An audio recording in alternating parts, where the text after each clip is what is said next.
Tu veux savoir ce que les gens qui performent ne font jamais?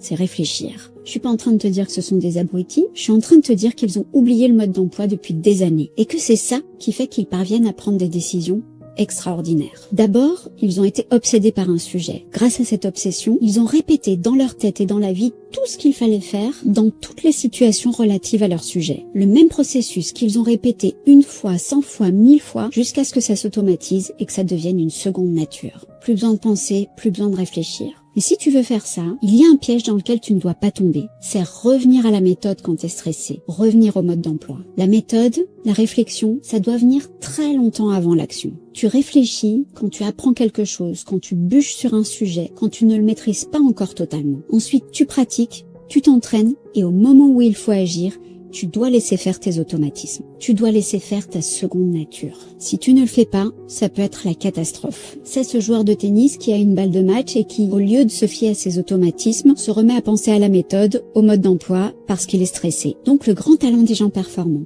c'est non seulement de savoir se créer des automatismes, mais aussi de savoir se reposer sur ces automatismes en situation de stress. Ils s'empêchent de réfléchir en situation de stress. Alors si tu as bien compris, si tu veux performer dans un domaine, tu l'étudies à fond, tu t'exerces pour créer des automatismes et ensuite tu déroules pour ne jamais regarder en arrière.